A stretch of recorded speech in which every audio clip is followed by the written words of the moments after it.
रहता था। उसके परिवार में उसके साथ उसके बूढ़े माता पिता रहते थे। सोहन का परिवार बहुत ही गरीब था। उनके पास ना तो कोई जमीन थी, नहीं खाने के लिए कोई साधन था। सोहन दिन भर मजदूरी करता और उससे जो कुछ भी कमा पाता उसी से अपने पूरे परिवार का पेट भर लेता।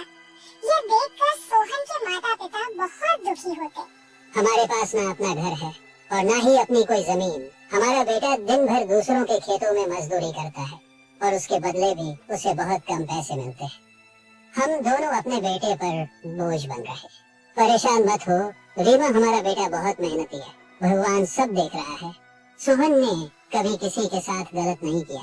वह ईमानदारी से मेहनत करता है। उसने बचपन से बहुत परेशानियां देखी है पर उसने कभी हार नहीं मानी।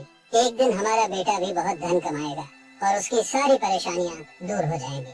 सोहन हमेशा सोचता था कि आज भले ही उसकी किस्मत उसका साथ ना दे रही हो, पर उसे यकीन था कि अगर वह मेहनत करता रहेगा तो एक दिन उसका भाग्य भी बदलेगा और उसकी सारी परेशानियां खत्म हो जाएंगी। एक दिन सोहन लालाराम जमींदार के खेत पर काम कर रहा था। लालाराम पास के एक पेड़ के नीचे बैठा था। सोहन अपने काम में लगा हुआ था। तभी उसने देखा कि लालाराम बहुत ही उदास है और गहरी चिंता में डूबा हुआ है। लालाराम को उदास देख मोहन तुरंत लालाराम के पास गया और बोला, क्या हुआ मालिक, आप बहुत उदास लग रहे हैं। मुझे ऐसा लग रहा है जैसे आप किसी गहरी चिंता में हैं। कुछ हुआ है? मुझे बताइए, क्या पता मैं आपकी कोई सहायता कर सकूं। सोहन की बात सुनकर लालाराम को गुस्सा आ गया और वह सोहन से गुस्से में बोला, अरे तू मेरी क्या सहायता करेगा? तू खुद अपनी सहायता कर सकता है क्या? अगर तू किसी की सहायता करने के काबिल होता तो क्या तुझे 2 वक्त के खाने के लिए आज मेरी जमीन पर काम करने की जरूरत पड़ती? चल यहाँ से जा, अपना काम कर और मुझे परेशान मत कर। सेठ जी, ऐसा नहीं है। यह सब वक्त वक्त की बात है। सब किस्मत का खेल है और इंसान को अपनी मेहनत पर विश्वास रखना चाहिए। आज भले ही किस्मत मेरे पक्ष में ना हो, लेकिन अगर मैं ईमानदारी और लगन से मेहनत करता रहूंगा तो किस्मत भी एक दिन मेरी तरफ झुक जाएगी। मेहनत और धैर्य से तकदीर के दरवाजे खुलने में देर हो सकती है, लेकिन मेहनत कभी बेकार नहीं जाती। मोहन की बात सुनकर लालाराम बहुत प्रसन्न हुआ। अरे सोहन, तेरे विचार तो बहुत अच्छे हैं। तेरी बातें सुनकर मन को एक सुकून सा मिला है। इतनी परेशानियों में भी तू अपनी जिंदगी खुश होकर काट रहा है। सेठ जी, यह सब मेरे पिता की सीख है। जब भी मैं किसी चीज के लिए अपने पिता से जिद करता था तो मेरे पिता हमेशा मुझे यही समझाते थे, बेटा सोहन, हमारे पास इतना धन नहीं है कि मैं तेरी हर इच्छा पूरी कर सकूं, लेकिन एक बात हमेशा याद रखना, जिंदगी भी मौसम की तरह होती है। कभी यह धूप की तरह खुशियों से भरी होती है, कभी ठंड की तरह कठिनाइयां लाती है और कभी बारिश की तरह परेशानियां आती है। लेकिन जैसे हर मौसम बीत जाता है वैसे ही जिंदगी के मुश्किल हालात भी गुजर जाते हैं। बस धैर्य और हिम्मत बनाए रखना जरूरी है, क्योंकि एक दिन सब कुछ ठीक हो ही जाता है। अरे वाह, लगता है तेरे पिता बहुत ही नेक इंसान है। किसी दिन मैं भी उनसे जरूर मिलूंगा। मालिक, क्या हुआ है? आप एक बार मुझे साफ साफ बताइए। क्या पता आपकी परेशानी का कोई हल मिल ही जाए। अरे सोहन, मैं एक बहुत बड़ी परेशानी में फंस गया हूँ। मुझे अपनी परेशानी का कोई भी हल नजर नहीं आ रहा है। सेठ जी, एक बार मुझे बताइए, तो क्या पता आपकी परेशानी का कोई हल निकल ही जाए। सोहन, हमारे गांव में मेरे पिता की एक पुश्तैनी जमीन थी जो काफी पीढ़ियों से हमारे पास थी। उस पर मेरा और मेरे भाई का हक है, पर हमारे गांव के ही 2 बाप बेटों ने उस पर कब्जा कर लिया है।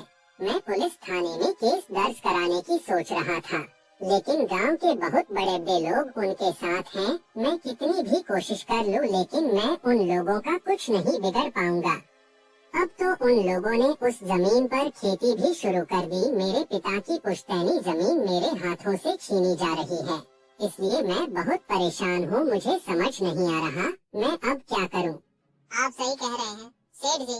अगर आप कानून का सहारा लेकर भी अपनी जमीन को वापस लेने की कोशिश करेंगे तो भी आप उनका कुछ नहीं कर पाएंगे। हाँ सोहन, अब तू ही बता, मैं अब क्या करूँ। मैं तो सोच सोच कर परेशान हो गया हूँ। मेरी पुश्तैनी जमीन छीनी जा रही है और मैं कुछ भी नहीं कर पा रहा। सोहन ने कुछ देर सोचा और कहा, मालिक, आप चिंता मत कीजिए। हर परेशानी का कोई ना कोई हल जरूर होता है।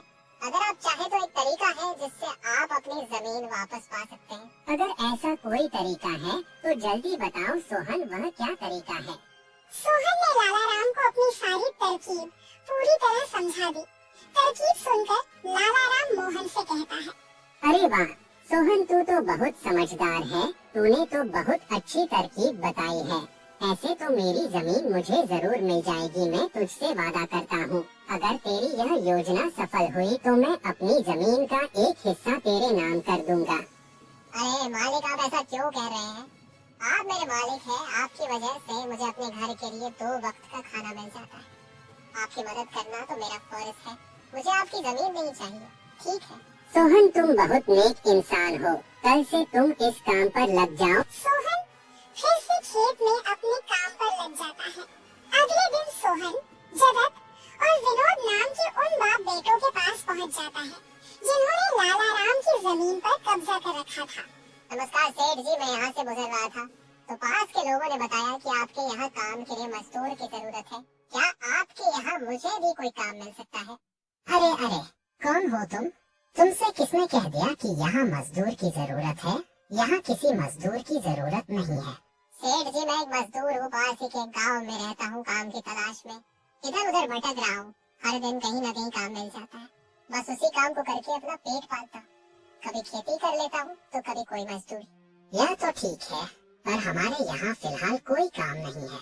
सेठ जी, मैंने तो सुना है कि आप लोग इस गाँव के सबसे बड़े जमींदार हैं। आपके पास बहुत सारी जमीन है, इसलिए आपके यहाँ हमेशा मजदूरों की जरूरत रहती है। इसलिए मुझे लगा कि यहाँ मुझे कोई ना कोई काम जरूर मिल जाएगा। अरे भाई, मैंने कहा ना, यहाँ किसी भी मजदूर की जरूरत नहीं है। इसका मतलब लाला राम सेठ आपके बारे में सही कह रहे थे। लाला राम ने हमारे बारे में क्या कहा? अरे कुछ नहीं सेठ जी, चलिए तो मैं चलता हूँ। सेठ जी, आपके यहाँ तो कोई काम नहीं है, मैं अपने लिए कहीं और कोई काम देख लेता हूँ। सोहन वहाँ से जाने लगता है। तभी जगत विनोद ने सोहन को रोककर यह पता लगाने के लिए बोलता है कि लाला राम ने सोहन को उन लोगों के बारे में क्या बताया है। अरे भाई, इधर आओ, शायद तुम्हारे लिए हमारे पास एक काम है। सोहन तुरंत उनके पास चला गया और बोला, धन्यवाद सेठ जी, बताइए क्या काम है? आप जो भी काम बोलेंगे मैं हर काम करने के लिए तैयार हूँ। आखिर बूढ़े माँ बाप का पेट पालना है। अरे सब्र रखो, काम तो हम तुम्हें बता ही देंगे। पहले यह बताओ कि लाला राम हमारे बारे में क्या कह रहा था? सेठ जी, मैं पहले लाला राम सेठ के यहाँ काम करता था और वह बहुत ही कंजूस और बदतमीज आदमी है। मैं उनकी यहाँ दिन रात मेहनत करता और इतनी मेहनत करने के बाद भी वो मेरी सही मजदूरी नहीं देता था। इस बात पर कल मेरी उससे बहस हो गई थी। फिर क्या हुआ? लाला राम ने हमारे बारे में क्या कहा? जब मेरी सेठ लाला राम से बहस हो रही थी तब उसने मुझे कहा कि पूरे गांव में उनसे ज्यादा मजदूरी कोई नहीं देगा। तो मैंने गुस्से में कह दिया कि गांव के सबसे बड़े जमींदार जगत सेठ और विनोद सेठ सबसे अच्छी मजदूरी देते हैं, इसलिए उनके यहाँ हमेशा काम करने वालों की भीड़ रहती है। हाँ भाई, बिल्कुल सही कहा था। आखिर हम गांव के सबसे बड़े जमींदार हैं। हमारा फर्ज है कि जो भी मजदूर हमारे यहाँ काम करता है उसे उसकी मेहनत के हिसाब से सही मजदूरी मिले। वाह सेठ जी, आपने बहुत अच्छी बात कही। लाला राम सेठ कभी भी आपकी बराबरी नहीं कर सकता। वह तो शायद आपके जितना भी नहीं सोच सकता। जगत और विनोद सोहन की चापलूस से भरी बातों में आ जाते हैं और उसे अपने यहाँ काम पर रख लेते हैं। चलो अब काम की बात करते हैं। तुम एक अच्छे इंसान लगते हो। हमें अपने खेत पर काम करने के लिए तुम्हारे जैसे ही एक मजदूर की जरूरत है। कल से ही काम पर आ जाना। कुछ दिन ऐसे ही बीत गए। एक दिन जगत अपने बेटे विनोद से बोला, विनोद बेटा, यह सोहन तो बहुत मेहनती है। यह अकेले ही 4 लोगों का काम कर देता है। अच्छा हुआ कि हमने इसे रोक लिया। हाँ पिताजी, आप सही कह रहे हो। सोहन बहुत मेहनती है। इसके जितना काम शायद ही कोई और करता होगा। ये पूरा दिन यहाँ काम पर अकेला लगा रहता है। सोहन की मेहनत ने जगत और विनोद का दिल जीत लिया। कुछ दिन और बीत गए। एक शाम जगत और विनोद अपने खेतों का दौरा कर रहे थे। जब वे अपने खेत पर पहुँचे तो देखा कि सोहन इतने देर तक भी काम कर रहा था। सोहन भाई, अब तो रात होने वाली है, तुम इतनी देर तक काम क्यों कर रहे हो? अब घर जाओ और आराम कर लो। सेठ जी, हमारी किस्मत में आराम कहाँ है? घर पर बूढ़े माँ बाप है। काम नहीं करूँगा तो उनके लिए 2 वक्त का खाना कहाँ से जुटा पाऊंगा? घर पर बैठकर आराम करने से अच्छा है कि मैं काम करूँ। इस तरह मेरा मन भी लगा रहता है। तुम बहुत मेहनती हो सोहन, आज का काम यहीं छोड़ दो और घर जाकर आराम करो। नहीं सेठ जी, इसकी कोई जरूरत नहीं है, मैं काम करने में ही खुश हूँ। आप लोग जाइए, मैं ठीक हूँ। ठीक है सोहन, फिर हम जाते हैं। जब तुम्हारा मन करे काम खत्म करके अपने घर चले जाना, ठीक है। इसके बाद जगत और विनोद खेत को सोहन के भरोसे छोड़कर चले गए। अगली सुबह जब विनोद और जगत अपने खेत पर लौटे तो देखा कि वहाँ पुलिस खड़ी है। पुलिस को देखकर दोनों दौड़ते हुए आए और पूछा, क्या हुआ थानेदार साहब, आप यहाँ क्या कर रहे हैं? क्या यह जमीन तुम दोनों की है? हाँ थानेदार साहब, यह जमीन हमारी है, हमारे पास इसके कागजात भी हैं। फिर तो तुम दोनों को ले जाकर जेल में डालना ही पड़ेगा। यह क्या कह रहे हैं थानेदार साहब, हम कुछ समझे नहीं, आप क्या कहना चाह रहे हैं? अभी तुम दोनों बहुत अच्छे से समझ जाओगे, वह देखो तुम्हारी जमीन से क्या निकला है। थानेदार के कहते ही दोनों बाप बेटे जब पलट कर देखते हैं तो वहाँ उनकी जमीन में एक लाश दबी हुई थी जिसमें सिर्फ कंकाल बचा था। ये देखकर दोनों बाप बेटे डर जाते हैं। थानेदार साहब, यह किसकी लाश है और यह हमारे खेत में कहाँ से आ गई? अब बहाने मत बनाओ, पहले लोगों को मारो, फिर उन्हें अपनी जमीन में गाड़ दो और अब कह रहे हो कि यह क्या है। नहीं थानेदार साहब, हमें नहीं पता कि यह सब क्या है। यह लाश यहाँ कैसे आई, हमें कुछ नहीं पता। अब झूठ मत बोलो, अगर फांसी नहीं हुई तो कम से कम तुम दोनों को उम्र कैद की सजा तो जरूर मिलेगी। फांसी और उम्र कैद की बात सुनकर दोनों बाप बेटे डर गए और थानेदार के सामने गिड़गिड़ाने लगे। थानेदार साहब, हम इस लाश के बारे में कुछ नहीं जानते, हमें नहीं पता यह लाश किसकी है और इसे यहाँ कौन गाड़ कर चला गया। इस मामले से बचने के लिए दोनों ने कुछ तरकीब सोचनी शुरू की। तभी सोहन वहाँ आ जाता है।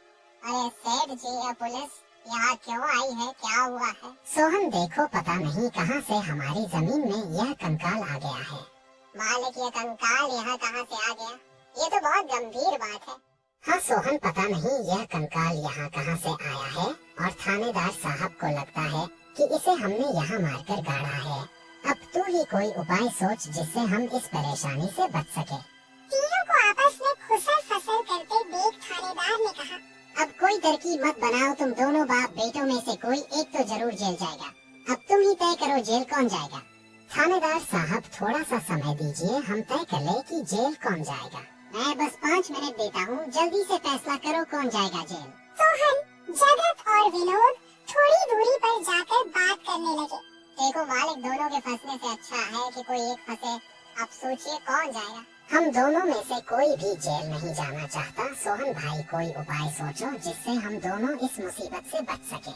मालिक, एक बात कहूँ, इस कंकाल को देखकर ऐसा लगता है कि इसे काफी महीने पहले जमीन में दबाया गया होगा। जगत फांसी की बात सुनकर पहले ही डर गया था और सोहन की बात सुनते ही उसने फटाफट पूरी कहानी सोहन को बता दी। देखो सोहन भाई, सच कहूँ तो यह जमीन हमने कुछ महीने पहले ही लालाराम से हड़प ली थी। विनोद की बात सुनकर मोहन ऐसा दिखाने लगा जैसे उसे कुछ पता ही ना हो। क्या क्या कहा मालिक आपने? ये जमीन हड़पी थी, मुझे कुछ समझ नहीं आ रहा, जरा साफ साफ बताइए। जगत ने जमीन हड़पने की पूरी कहानी सोहन को बताई। पूरी कहानी सुनने के बाद सोहन ने कहा, मालिक मेरे पास एक तरकीब है जिससे सांप भी मर जाएगा और लाठी भी नहीं टूटेगी। जल्दी बताओ सोहन भाई, क्या तरकीब है? तरकीब बताने से पहले मुझे यह बताइए कि आप लोगों के लिए क्या ज्यादा जरूरी है, यह जमीन या आप दोनों की जान?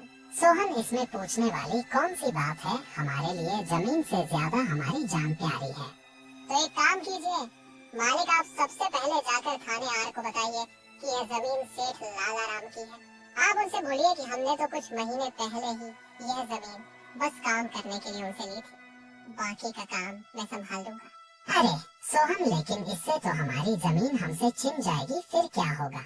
नहीं मालिक, शायद आप मेरी तरकीब समझ नहीं पाए। जब आप थानेदार को बताएंगे कि ये जमीन सेठ लालाराम की है तो पुलिस किसे गिरफ्तार करेगी? सेठ लालाराम को। और जब लालाराम जेल चला जाएगा तब आप लोग फिर से जमीन पर कब्जा कर सकते हैं। इससे आप लोग भी जेल जाने से बच जाओगे और जमीन भी आपके ही के पास रहेगी।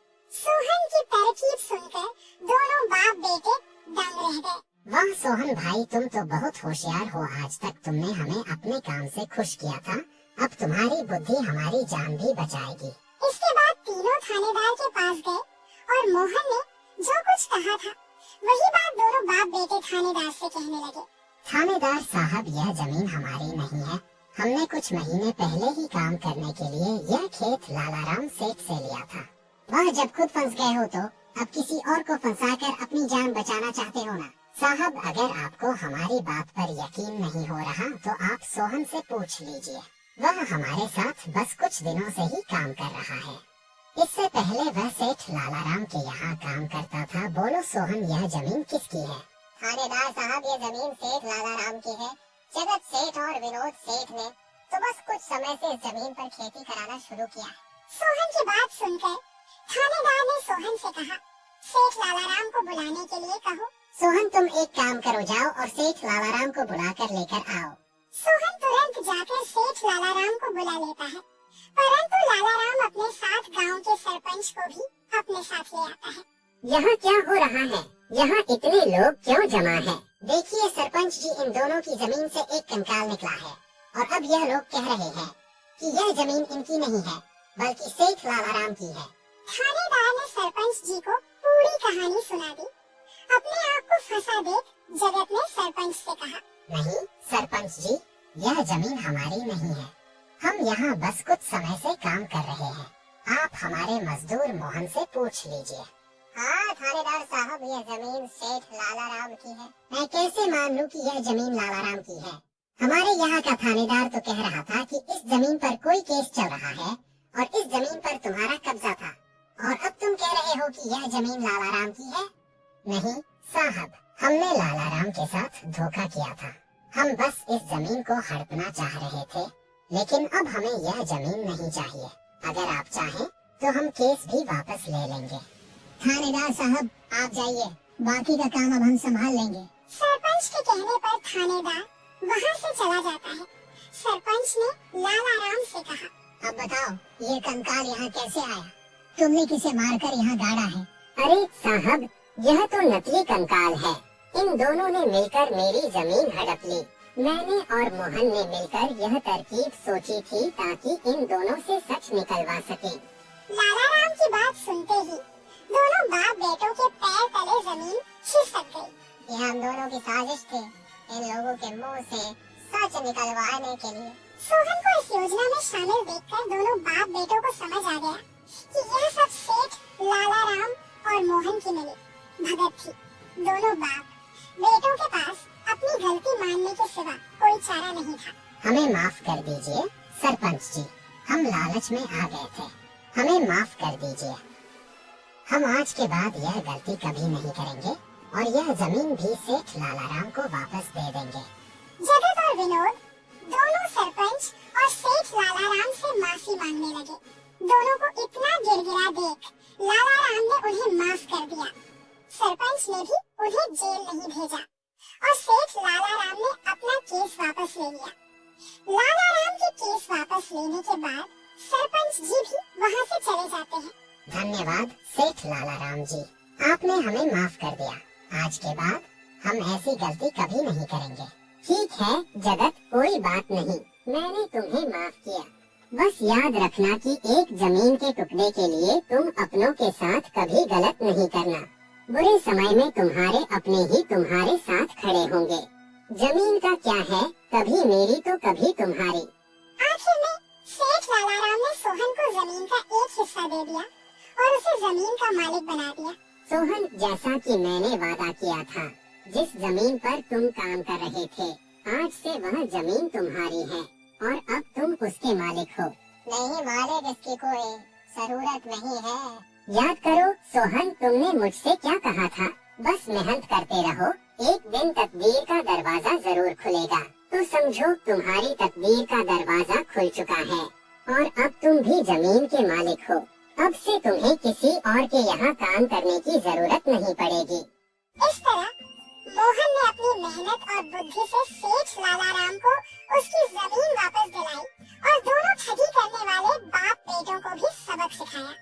इस तरह मोहन ने अपनी मेहनत और चतुराई की मदद से अपनी फूटी किस्मत बदल दी और अब वह भी एक बड़ी जमीन का मालिक बन गया था।